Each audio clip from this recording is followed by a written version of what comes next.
Okay, here we are at Audi of Richmond, and we're looking at a 2022 brand new e-tron. Now today, we're going to road test the Audi e-tron. So here we have the e-tron Quattro Sportback. You can tell it's a Sportback by the back of it here, how the trunk is sloped back. Let me put this down so you can see better. Now, the slope back just gives a more aerodynamic look to make it look sportier.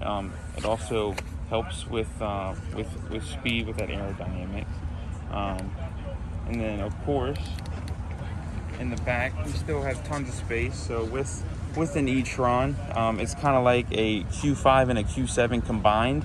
It's about the size of a Q5, a little bit bigger on the outside, and about as spacious as a Q7 on the inside. And of course, Q7 is the biggest model Audi makes as far as SUVs are concerned. So very spacious. In the back here, we have up under here a spare tire along with some more storage down below. So if you wanted to put, any extra cables, cords, whatever you could fit down there, you could certainly put that down there. I'm saying this should be an inflatable for, it comes with an inflation tool for the spare tire. And then that would plug in right here in this 12 volt charger right here. And then of course most of your cars you see will come with these privacy trunk covers, but if you wanted to take that off, you just slide this right out. And then certainly if we're lugging something big, we can put these back seats down.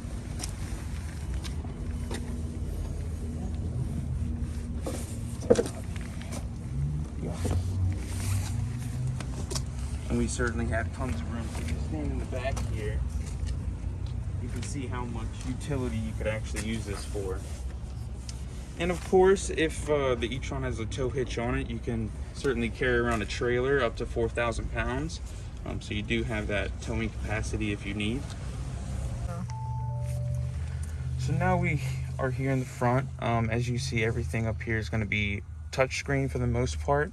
Now Audi likes to keep it somewhat simple and still have buttons for your simple things such as volume, start and stop of the car, and then any buttons you hit down here, when you touch them, you'll feel them click on the screen, so it feels like you're actually hitting a button.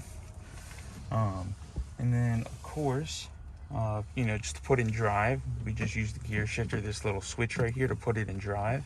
And then to put it in park, you just have a P on the side here that you would press to put it in park.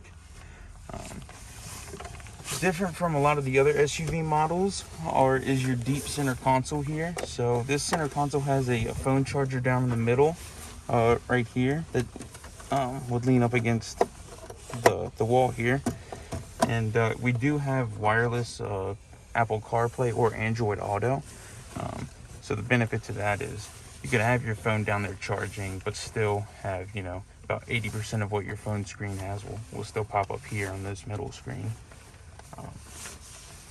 Another big thing about these cars is the virtual cockpit. So having this whole dash right here digital, the benefit to that is if you're using navigation on the screen, you can have, normally your speedometers would be maximized like that. With the virtual cockpit, you can minimize those down and have that whole screen for navigation. And then on this screen, you could have your media, phone, whatever set up. And then of course, vice versa. If you'd rather have your navigation on this screen, you have 4 different screens on here that you can choose from. But the car is on right now. It's very quiet, as you can tell. We put it in drive, and then we just, and then we're ready to go. All right, now just as we go, does it have any magical noises that it makes as it moves, or is this one just quiet? So it'll sound like a hover. In my opinion, it sounds like a hoverboard when it takes off. It has kind of that like robotic sound feeling. And then, but the main thing to keep in mind is, like I said, with this car, it's even though it's fully electric, it's gonna feel like a car when you're driving it. You can have that one pedal feeling by having the regenerative braking maxed. There's 3 levels to it, so having it on level 3 will be your one pedal feeling. But level 1 or 2, it should still feel like a car. When you take your foot off the gas, it'll just roll. Now, many of like the Audi A8 with the 8-speed ZF transmission has a shift paddle, and we have shift paddles here. So, and we had a chance to see that with the EQS, but I guess the positive is a more aggressive acceleration, and the negative is actually regenerative braking while you're driving. Yes. Okay, well, we'd certainly like to see that demonstrated. Okay, here we go. So we'll take off. Absolutely quiet. So one thing I want to show you with this camera too is one thing I love about Audis is their backup camera. Now their backup camera is real simple and easy to use. Wherever the orange lines are, it's where your tires will be, and then of course the blue box is where the car will be in a matter of a couple feet. Very simple and easy to use. Take off.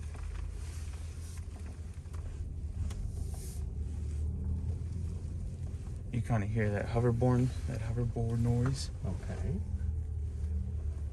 And then when you brake, it also you can hear that braking noise too.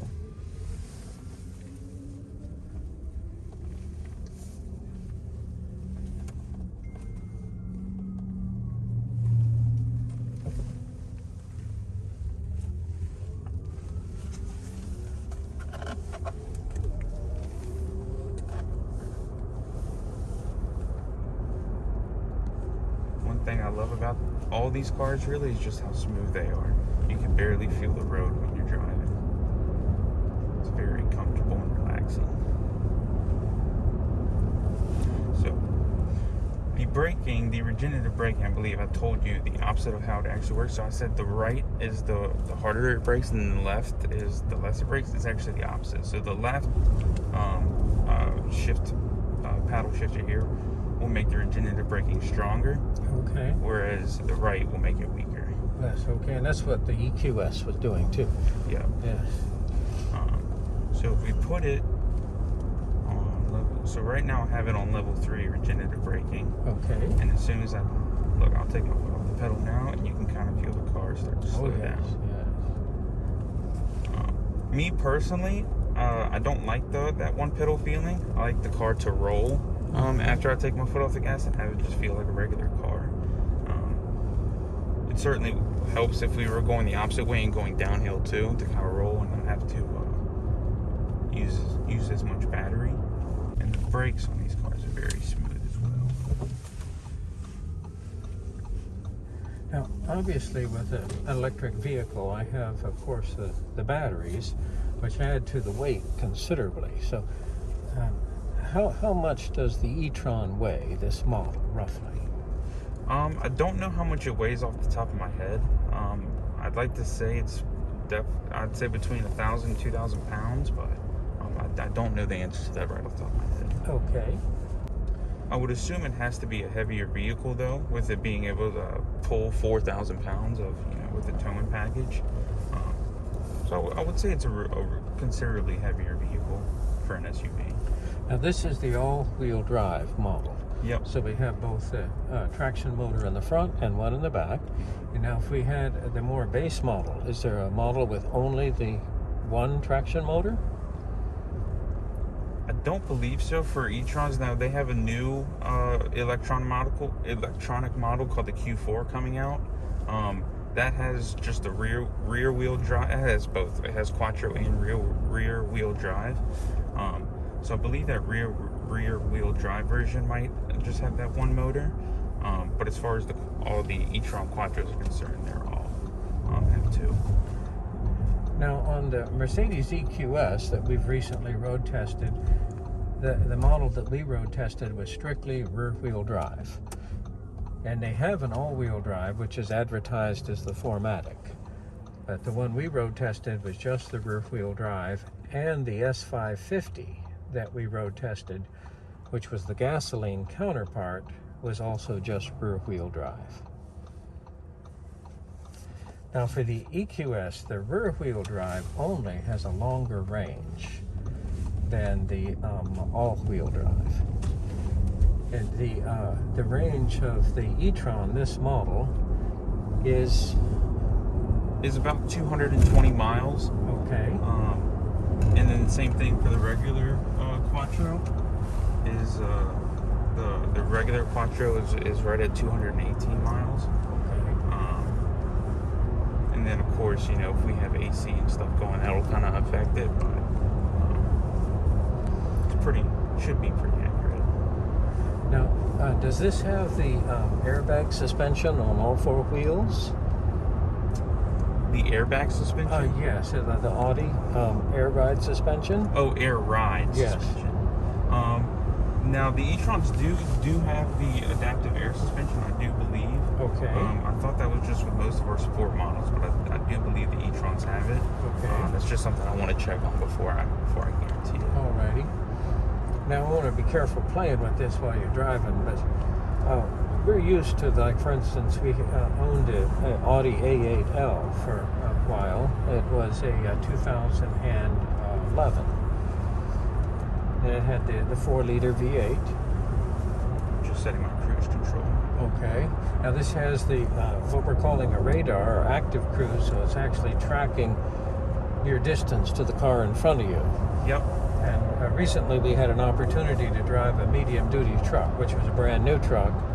And not only did it have the lane departure where it would shake the steering wheel and beep, but also it would not let you get close to a vehicle in front of you. It would start putting the brakes on. Mm-hmm. So that was certainly a nice feature. That's something that we also have. Okay. So with the adaptive cruise, if that car in front of us starts to slow down, this car will apply the brakes automatically and slow down. And then if I've got my cruise set at 70, so if we're in the fast lane going 70, we speed up to someone that's going 65, it'll slow down, and then when that car gets out of the way, it'll proceed back to 70 miles per hour. Okay, so this is a good demonstration. Now we're starting to approach this vehicle right here. So we're slowing down and maintaining a safe distance. And there's I don't know if you can see if there's a distance control switch down here to where you can set your distance farther back or closer, however Oh, that's nice. So we can kind of tailor it there to where it's comfortable. Okay, that's very nice. And a very beautiful screen, and this is a touch screen. Yep. So I'm gonna, if it's okay, let me go ahead. Yeah, I'm gonna go ahead and press home. And there I'm gonna press vehicle. And here we see some of the features right there. The climate control, Audi Drive Select, and I take it that this is kind of the characteristics right here. Yeah. So here you have about 4 different drive modes you can select from. Okay. Efficiency, comfort, auto, and dynamic, and then individual. Efficiency is going to be obviously your most efficient mode to save the most battery. For probably something you want for long drives. Another one that's good for long drives is comfort. Comfort is for our hybrid vehicles, I explain as the most fuel efficient mode, but with e-trons it's a little bit different because obviously it has its own efficiency mode. But comfort and efficiency are pretty similar. Comfort just focuses on the actual ride itself. It makes it as smooth as ride as possible with the Quattro system. Automatic is just automatic. It'll kind of the car will tune itself to where it senses where it's at. And then dynamic, if you're looking for performance, you're going to want to put it in dynamic mode because that's going to give you your greatest pickup and go. Now I notice over here in the right hand corner I have the raise feature. It's grayed out right now, but I remember with the other Audi models, such as the A8, if you go faster than 40 miles an hour, it automatically lowers the car. So if you're going slower than 40 miles an hour, you can raise the car, but as soon as you go faster than 40 miles an hour, it brings it back to the normal height. So I take it right now, if I press this, it's going to ignore me. Yeah. This function is currently unavailable. And it's just like you said, just because we're going above 40. But of course, if we're going under 40 and then we change the mode, your adaptive air suspension will change with it depending on which mode you're in. Okay. I believe for the most efficient mode, it'll be at its lowest. I think that's what makes it the most efficient. Okay, now just real quick, here obviously it looks like that's my navigation.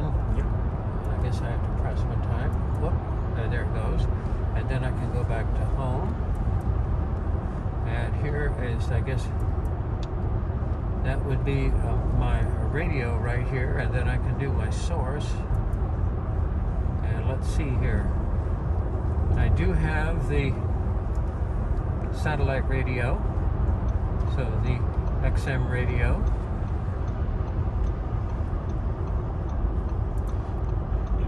So you got your regular 3 radios, Sirius, FM, and then AM. I've never listened to anything on AM personally, but I did work in service for 2 years, and we had a lot of our loaners come back with people listening to AM stations. That's right, and I'm looking for FM, and maybe we'll wait until we get back, but I didn't see that in the selection.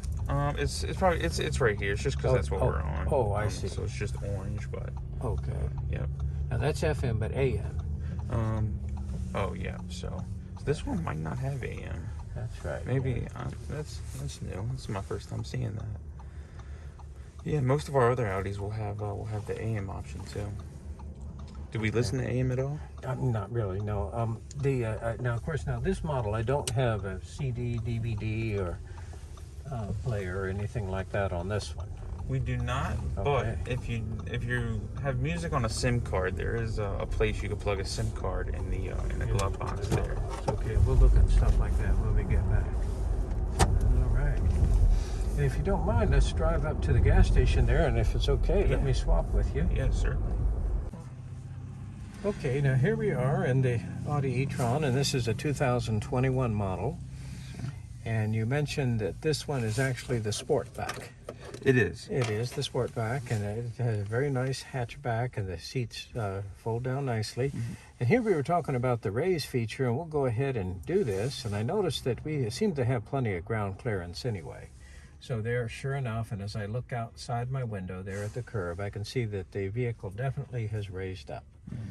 So let's see, you're gonna let me raise some more, or is it just telling me it's still raising? Whoop, no, I want you to raise. Don't. Oh, that gives me the option to lower. Yep. Now it's making it confused. And there we hear it. And you can hear it raising. Yeah, we can actually hear the system. There it goes. So here we're at maximum ride height. So if we needed a little bit of clearance for snow or rough terrain, we certainly have that. And what happens is that I'm going to go ahead and lower the temperature here on the driver's side, and I think I'm going to go ahead and take my blower up a notch. Okay, being used to an Audi, the steering wheel certainly feels the same, and here I have the tilt and the telescope feature that we're certainly familiar with. And some of the controls look exactly the same, like the wiper and the washer. Let's give it a little try right there. There we go.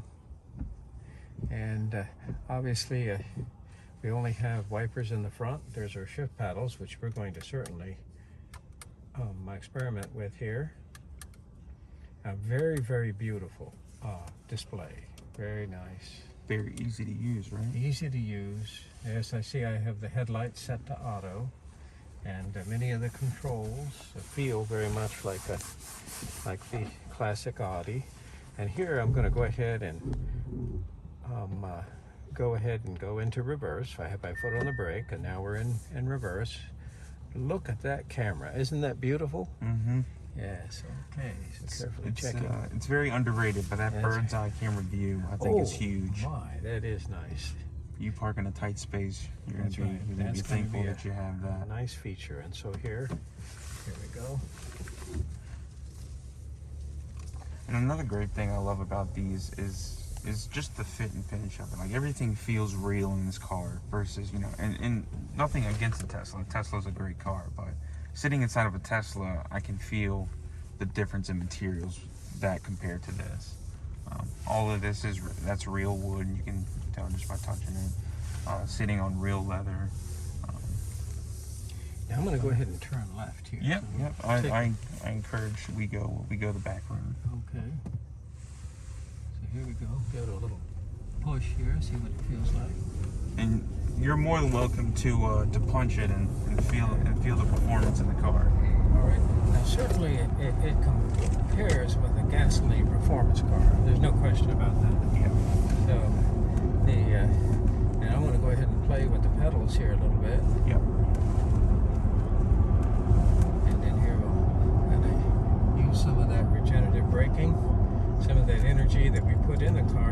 take it back out and make it useful. Now, even though that I'm into the regenerative braking, if I just press the accelerator a little bit, it just goes right back to possibly a coast, but into a little bit of an accelerate. So truly a one-pedal feel, which actually feels very nice, and I really like this negative paddle over here because I can kind of tailor it. See here, we're going to go up the hill, and then, hey, let's get some of that back here. Yeah. Oh yes, there's no reason to touch the brake pedal, and then I just touch the accelerator and it picks right up. So beautiful, very nice. Oh, nice. Right. Now obviously this power steering is electric. It has a very strong feel for center, and I really don't feel any feedback from the road, any roughness. It's very smooth.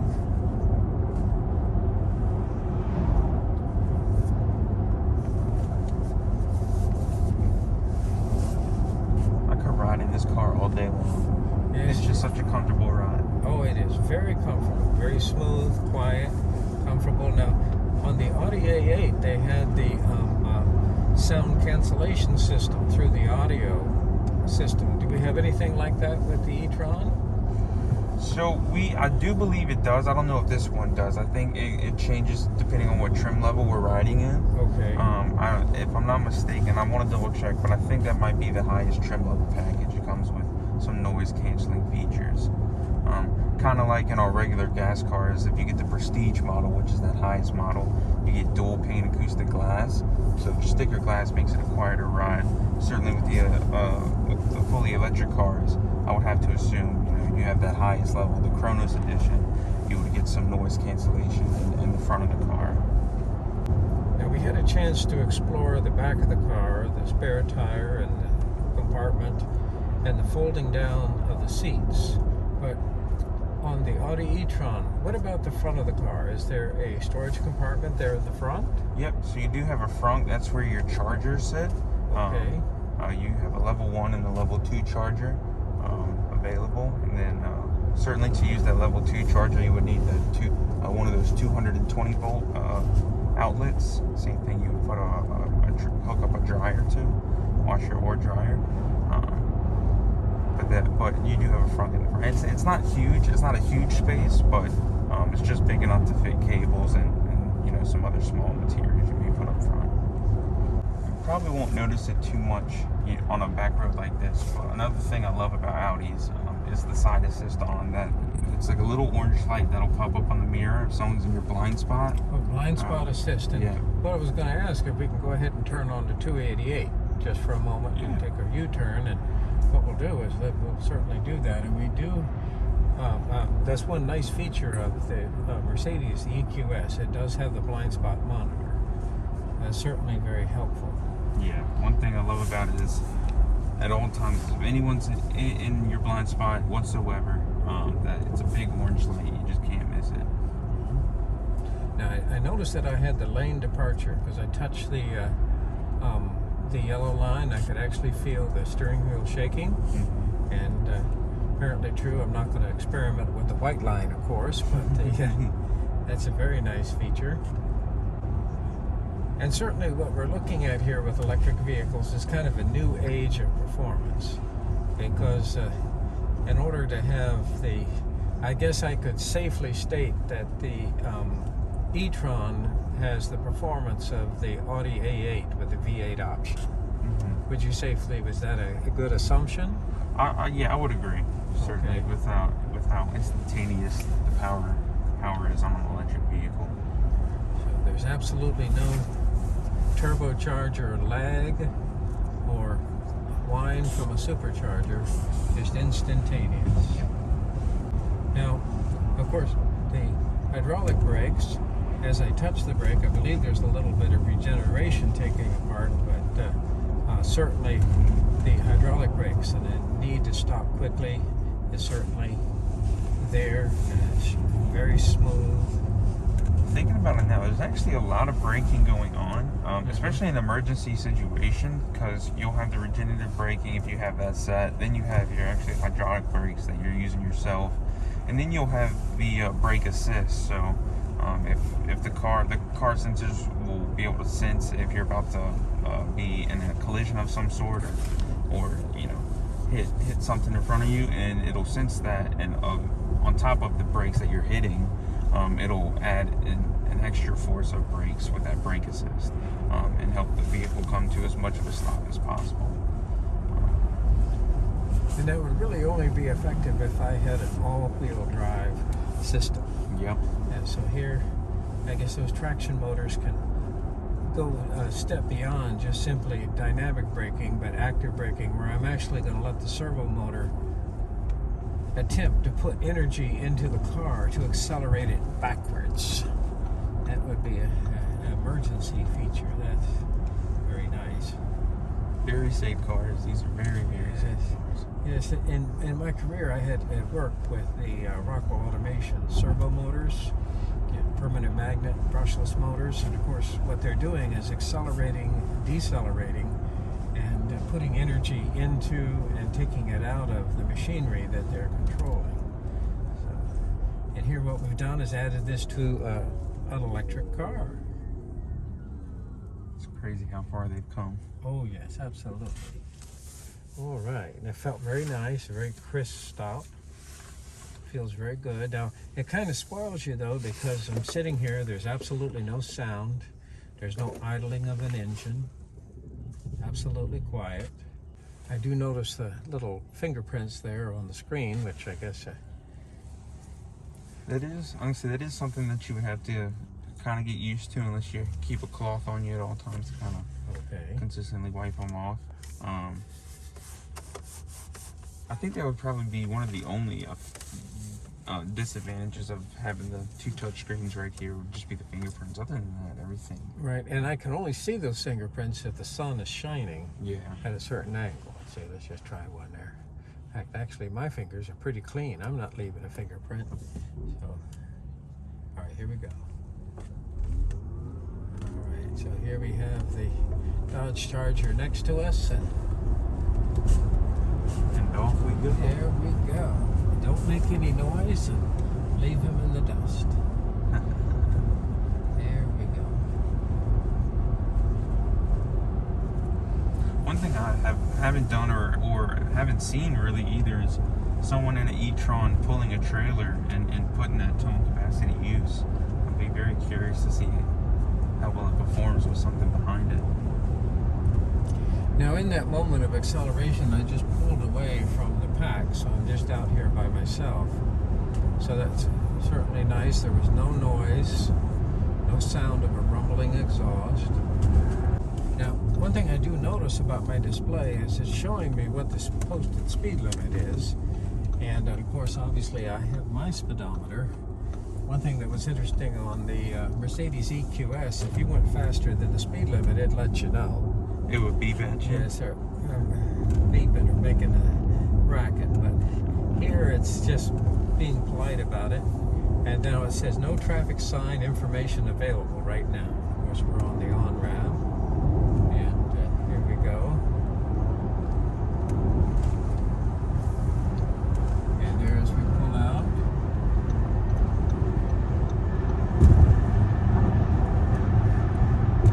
Here we have an opportunity to see about that lane departure. I'm looking carefully in the mirror, and I'm just going to kind of drift a little bit without my turn signal.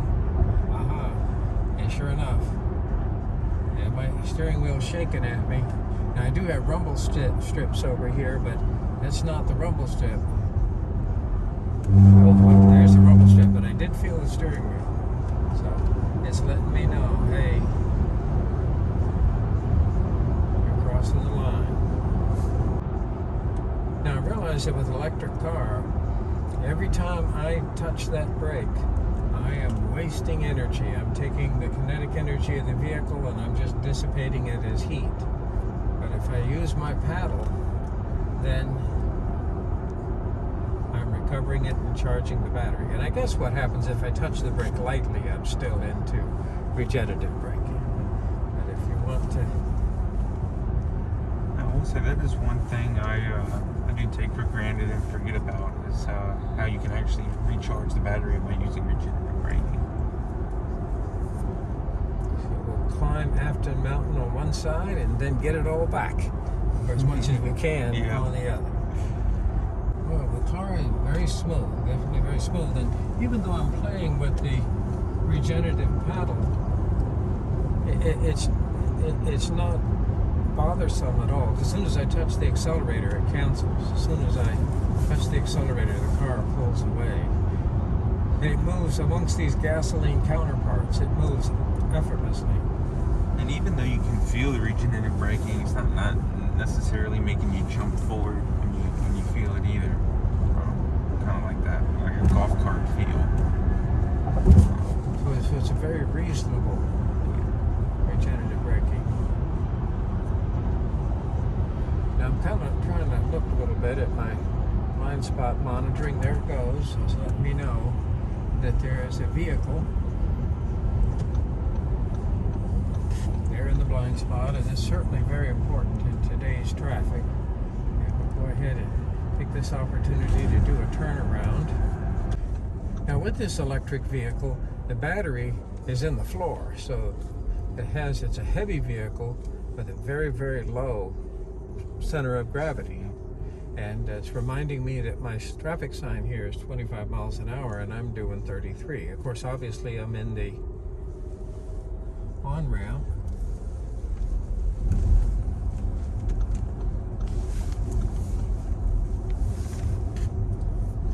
See, well, that traffic sign recognition is cool how quick it picks up Oh yes, this is very, an area. very nice. Yeah. This car just seems very practical to me. Very like this is your day-to-day car right here. Kind of meets everyone's needs. Has simplicity. Also has that sophisticated look. And I think one thing nice about the e-tron is it's not obvious that it's an electric car. Yeah. It looks like a Q7, a Q5. In fact, we were using the term Q4.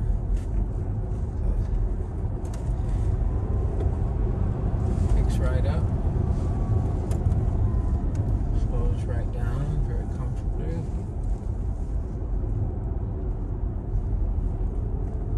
And here I definitely feel the lane departure right here as I wander back and forth across that. Very comfortable, very quiet. Now, as we drive the car, I'm kind of looking around. Is that our amount of range left to us is 137 miles. Is that correct? Yep, that's okay. That's an accurate. All right, range. so let me know. Hey, you're okay. Got plenty of. Which I want to say, I can't remember exactly what we started off at. I want to say we started like 145 miles. So we're definitely making holding battery pretty good right now. And here we're actually doing a U-turn, and let's just get an idea of the turning radius. And that's a very respectable turning radius. There I was able to make a U-turn in a relatively small area. Can you tell a difference in the quattro system with this versus either an all-wheel or rear-wheel drive system in the Tesla or the IQE? That's right. The EQS, the one that we road tested, was only rear-wheel drive. They do have the 4MATIC version, the all-wheel drive.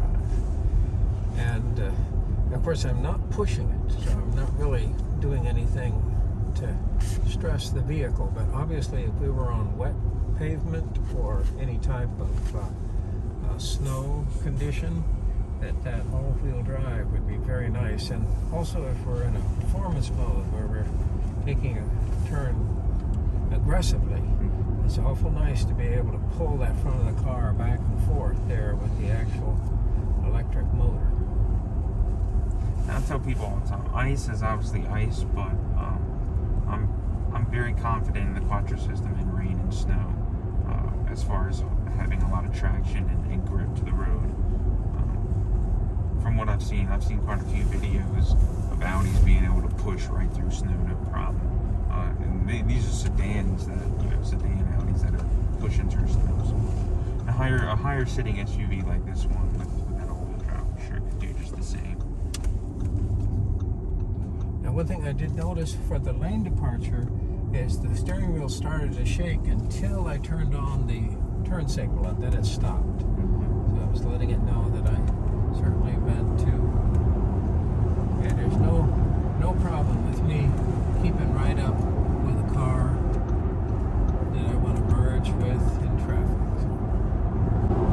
Now, oftentimes when you're driving a BMW 750, it is a very powerful engine, has a very good tuned exhaust, so it's not noisy. But this is actually absolute quiet. Absolute quiet. Now, I just slipped up there past 100 miles an hour. Didn't even feel it. Didn't even feel it. Isn't that wild? That's right. It's reminding me that the speed limit is 65. Now here's a very nice feature, is I have my blind spot monitor, but I also have a turn signal indicator out there at the edge of the mirror. So not only does it remind me the turn signal is on, but lets a car behind me know that, or actually a car in my blind spot let them know that I have desire to come over. So that's a very important safety feature. And I think we're truly amazed. I mean, how does this compare to its gasoline counterpart? Well, certainly an Audi A8L, very smooth, very powerful, especially with the twin-turbo V8. Now, some people may argue that there's a certain soothing feeling and sound that you have with an internal combustion engine. And the nice feature of being able to shift through 8 speeds there with the paddle. Now, I don't know if it's trying to help me or not, but it seems like it's actually trying to assist me in my corner right here. Might just be my imagination, but this is an electric power steering, so it feels very different from a normal mechanical hydraulic. There it goes, no noise. So, please release parking brake. Yeah, so you're still in drive, but when you open your door, you're very clever. Okay, emergency. so if I open the door with it in drive, so that way it's really a safety feature, because if I actually opened the door, I didn't realize it, and I got out of the car, it automatically put on the parking brake. That's a nice feature. Okay. Yeah. All right, so we'll go into park. Now that we did do that, I'm going to go ahead and put it normally in drive, and let me see if it will let me go away. Yep, it released it for me. Yep, so the parking brake was totally automatic there. It released that for me. No problem. That's a nice feature. Okay, now let's kind of just explore what we have here. We saw the tilt telescoping wheel. It looks like pretty much the Audi standard there. Very luxurious power steering wheel. Yeah, very good. If you ever needed them, you have overhead lights here that are actual touchscreen. Oh, very nice. Yes. Okay, very good. And then, of course, these are your microphones for if you ever use the voice feature. Oh, talk about the voice feature. So the voice feature is actually very cool with navigation. It's each year gets more advanced where you don't have to talk like a robot. And what you do is you just press this voice button. You press it once and you'll hear a beep. And then when you hear that beep, you'll say, "Take me to," and then you say any address or, any business, and it'll search the nearest address for that business or whatever. And I noticed it just said that it's not available because the parking is active. So I'll press that. Let's try again. Here we go. You might have to actually drive me to Audi of Richmond. That's what it is. Please wait one moment while I find destinations for you. You can now choose a line number or provide additional search terms. So this one's struggling to pick up our voices, as I can see. It is, okay. And you can now choose a line number or provide additional search terms. there. Now, I notice that we're into this mode right now. Yep, so another way to look up stuff, if you don't want to use the voice controls, you can actually, if you don't want to type, you can draw stuff out. So, you know, you draw a T or an I. T. And you can draw out your address you want to go to, or a more practical way would probably to be either type it or the voice control. Okay. And I notice that, is that English? Is that what that's trying to tell us? Or enter? What is that? Oh, English, yes. But we only have one choice right here. Now, I think if you go into the settings, you might have, that's where you can change it to I see. Spanish, French, Spanish, and English. And surprised they don't have German on there, being a German car. That's right, being a German car. Okay, well, this is certainly a beautiful car. Very nice, and we've had a chance to take it for a road test and see what it feels like. It certainly feels very nice. You do have a little secret compartment. Oh, and it's deep, too. It is deep. Yes. Does it have a special purpose? Or? So it's just a secret compartment. You can, it's for your preference. Whatever it can fit in there, you can put in there. Okay. Just a little cool feature we have. All right, let's take a look at this. Okay, now this is the important part that I had some questions about. And so let's go ahead and talk about this. One of the problems with an electric vehicle is that if you're going to drive away from home, obviously if I'm at my house and I purchased the e-tron, I'm going to invest in the level 2 charging station in my home. And we're calling this the level 1? Yes, sir. Yep. Okay, now here I can actually have an extension cord in my driveway and just simply plug this in, and let's show where this actually plugs into the vehicle. So this will actually go into the charger, I believe, because this is the part that will actually go in the vehicle. Okay, that's the part that goes into it. I'll hold that for you. Yeah. Let's get that So up. this will go in here. Okay. All right. So,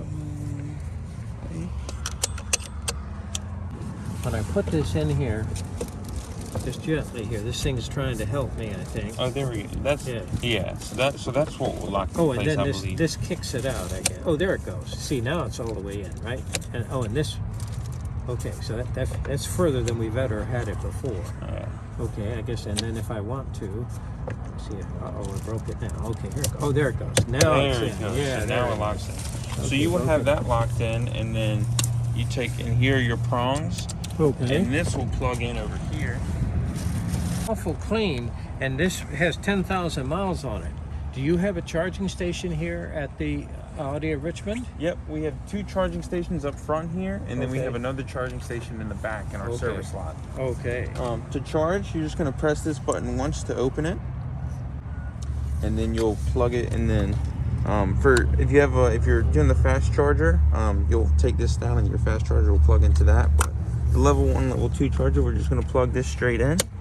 When you plug it in, this light will blink white a couple times, and then once that light turns solid green, that's how you know it's charging. Okay. Right now we're set up for level 1, so this is going to take a long time. Go ahead, leave it plugged in just for a second.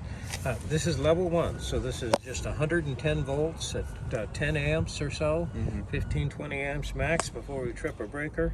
And so this would take a considerable amount of time. Now what I'm going to do, we'll leave it plugged in. Let's take a look at the level 2 charger. Here, for any reason, if you wanted to put that screw in there, that would lock it. So you couldn't eject it. So I'm going to go ahead and gently eject, and I have to work it a little, and there it comes out. So that's the level 1. This is the level 2.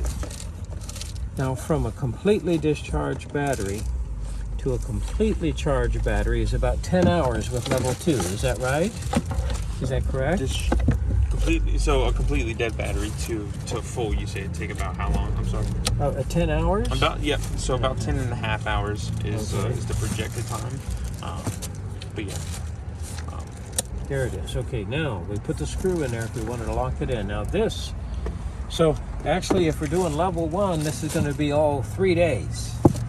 This is going to be 10 hours. And if you recognize that, that is a conventional style plug for an electric range or an electric dryer. Yep. So this is what I would actually have in my garage. So if I plugged it in at 5 o'clock or 6 o'clock in the evening, then at 6 o'clock in the morning, the vehicle would be fully charged, going from a completely discharged battery. However, if I don't have a completely discharged battery, I just, every time I pull in just to maintain the battery, we could use this one. And a neat fact about the level 2 charger is, let's say you do get home at 5 o'clock and you plug up your e-tron and you let it charge until the next morning before you go to work. Obviously, from 5 until 6 the next morning, that's almost 12, 13 hours. So it'll fully charge within that time, and so you don't overcharge. These cars actually have a built-in buffer on the battery to stop it from overcharging once it reaches full capacity. So we could just leave it. We could actually leave it plugged in. Yep. Just leave it plugged in. Now, do we want to leave this together, or do you want to separate this? When you're done using it? No, I mean right now. We'll separate it just for So I'll go ahead now. I think what happens is I gently pick this up, and then now, see, that lets you pull it the first thing, and then I think I have to put it back down a little bit. Here, come on, let go, come on. There we go. And it's very gentle. You just have to get that in the right position. Now I'm going to press this button here. These are our fittings for our air conditioning system, and I guess are we using the R1234YF? Is that what we're using now on our refrigeration? Yep, there it is. R1234YF with polyalkylene glycol refrigerant oil. So that's what we got there. And I understand it holds 5.2 gallons of coolant. Where is a lot of coolant? Where do we put that? So here's our windshield wiper fluid. All right. If I'm not mistaken, I think our coolant. Okay, so here we're getting into some of the service area right here. There's the brake master cylinder. So here's where your coolant will be. Oh, I think that's brake master cylinder. Is that? Yeah, it's brake master cylinder. There's the windshield wiper motor right there. Yes. Right. That might be kind of on that other side. That's right. That might be kind of hiding from us. That's not something that the owner would normally be working on. Here we see our fuse relay center, and I guess we do have a 12-volt battery hiding somewhere. Yes, I see it. Okay. Now the 12-volt battery, I believe, you're talking about the battery for the MMI or for for things like, for instance, the air conditioning, the blower, the actual displays. Yeah, that is. Like I say, they pack these cars together tightly under the hood. So. And here we see the cooling lines going to, and I guess this is actually the inverter, because I got a motor up here in the front. So this is actually the variable frequency drive for the motor right here, and of course any of the orange cables are high voltage cables. This is nice. Yeah, those nicely wrapped up. Okay, nicely wrapped up, and I see, of course, that disconnect there, and here I see the green connector right there, and I'm not sure what that's trying to tell me, but it's not plugged into anything. Looks like it's not plugged into anything. It's something extra right there. Yeah. All right, let's take a look. Here is our connection to our shock valving right there. I don't think that's an air line. I think, no, this is the wire for the shock. All right, let's take a look here. On the top here, so I opened it. Let's see what kind of plugs it could be. Yeah, let's see what we got here. Let's see here. I see this. Oh, you know what? I think this is your emergency release. If this doesn't want to cooperate. That's exactly what that is. Yeah, if it's completely discharged, then we have to. That is exactly what that is. Here we see the two upper control arms. Here we see that classic pinch bolt. Here we see the airline. Yeah, we put a lot of those airbags in our vehicles. These cars are laser welded when they're built together versus spot welded. You can tell that by the seams here. So on a spot welded car, you would normally have a weather strip in this seam, whereas on this car we don't have weather strips in them because they're laser welded all the way across. So the difference between a laser weld and a spot weld is laser welds are literally a weld that goes all the way across, connecting this whole piece, whereas spot welds are only done in spot increments. You know, the spaces in between each weld. So the difference between the two is if you're in a crash, those spot welds will crunch and come together a lot easier than the laser welds will. You know, a laser weld will still crunch and come together, but the car will be more structured with a laser weld than it will be a spot weld. Okay, so this will be a very safe vehicle. And one thing that I'd like you to demonstrate for us, Trevor, is let's go ahead and shut the hood up. Not heard anything about our sunroofs misbehaving yet. Not to say it could never happen, because you know anything could happen in a car. But these sunroofs are big hits. Here's the wind. Wind resistant. Yes. Resist your wind. That's right. And I guess we have the drains here on the side, and on this one we have the. Here we have the seal right here. Looks like a, very nice. And I'm going to actually jump in the back and just take a look at that. Yeah. If that sun is too bright. And you can stop that at any point? Yep. There we go. Yeah. Sure can. Man, that shade is solid. You can't even see any kind of glare out of that. Now here's something interesting. I noticed that this light is on because I have my door open. Only my light came on. So that's very clever. Only that light. And here I see the controls in the back. Now I have the conventional USB connections here. I don't have USB-C. This is, I guess, the original USB right here. No USB-C. This is. I don't know this car, and it's the same thing up front. Just two regular USBs. Okay. Versus the USB-Cs.